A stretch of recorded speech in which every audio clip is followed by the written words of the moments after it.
and welcome back to our Standing Watch program. By now, most have heard about the bankruptcy of General Motors this week. But some of the underlying facts and potential consequences have escaped the attention of quite a few.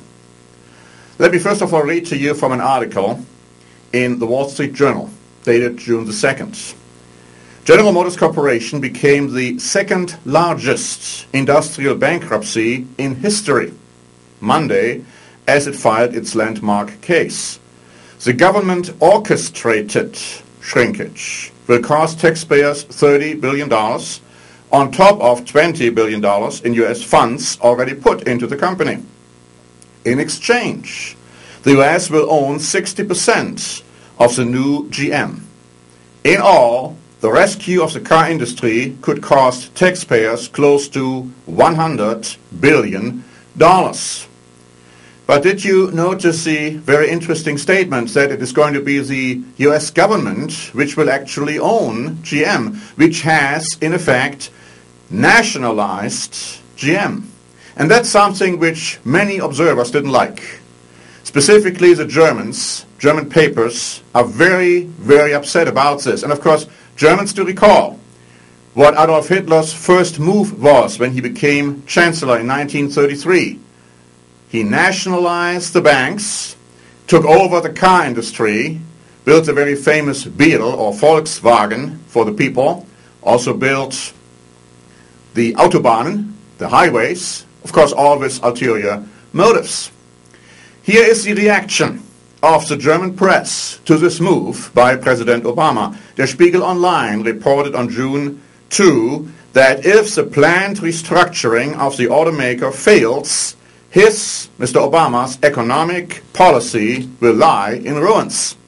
They go on to say that German media commentators express concern that Obama's administration, despite its assurances that it won't interfere in GM's business, will distort competition by running the firm according to political rather than market principles. The Business Daily Handelsblatt wrote, "America's economy is losing power and influence in the world. It has plunged the country's political leaders into increasing despair." Business Daily Financial Times Deutschland wrote, "The restructuring of the group will turn into a political drama that creates considerable risks for the entire U.S. economy."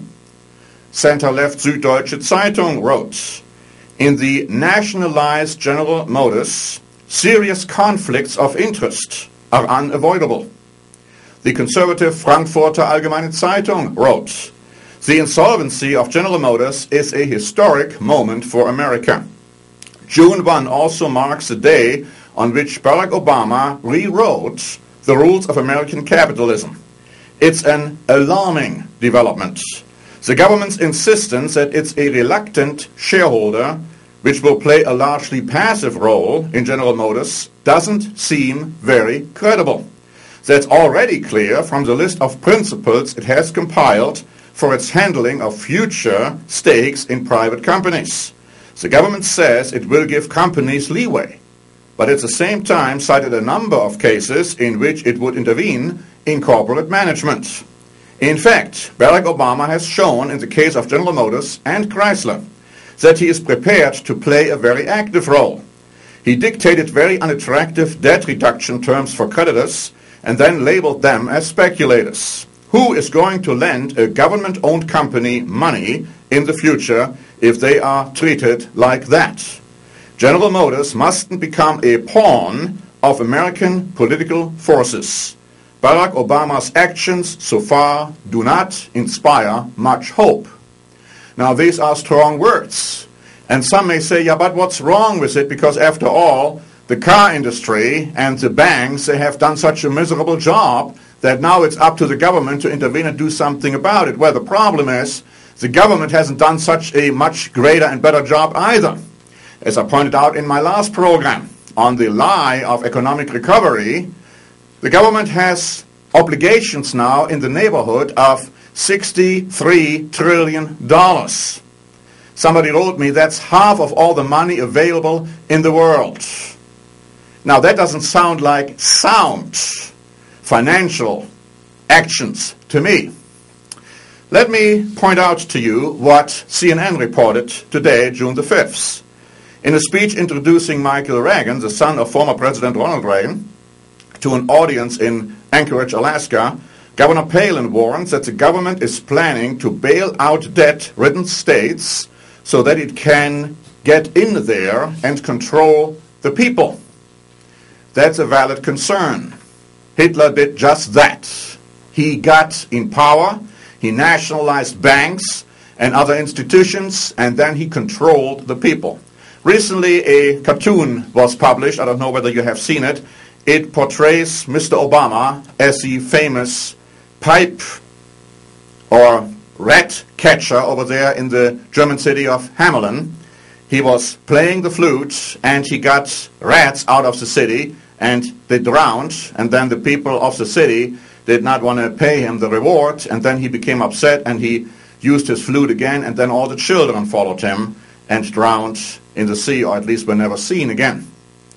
The interesting thing of this cartoon is that Mr. Obama is portrayed as that piper, but rats are following him, which are identified as the large news stations in the United States, like CNN and NBC and so on. And the whole idea is like they have been supporting Mr. Obama in an uncritical and totally unbalanced way, following him into the disaster which is inevitable. There is no way the American nation can ever get out of the debt they have incurred. The Bible says that the borrower is slave of the lender. We have become slaves of many, many creditors. Interesting, though, is when this cartoon was published on the internet, the following statement was also added. A statement by Thomas Jefferson. A government big enough to give you everything you want is strong enough to take everything you have. That's a danger.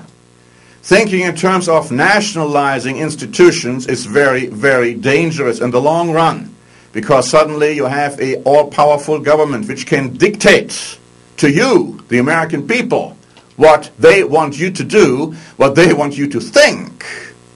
It's very dangerous, and of course, as I have pointed out so many times before, this is not the way how to deal with the problem of the recession and the inevitable depression which is still going to come.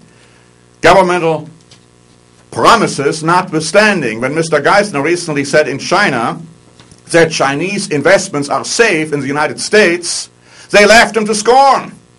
The time when an American representative can make those kind of statements to foreigners and get away with it is gone. Trust and confidence in the American economy is gone. And what we are trying to do right now as a government is to create more and more problems inadvertently. They try to do best, I suppose, but it's not the way. God says it's not the way to do it. And the American people, by and large, are still in awe of the present administration, even though everything which has been attempted so far to do has failed. My friends, we have to wake up to reality. We have to wake up to the fact that God has prophesied that these things would happen for a reason. We need to find out what that reason is. And we on these programs are going to show you, as time progresses, what is really happening and why. Thanks very much for watching. This is Norbert Link for the Standing Watch program.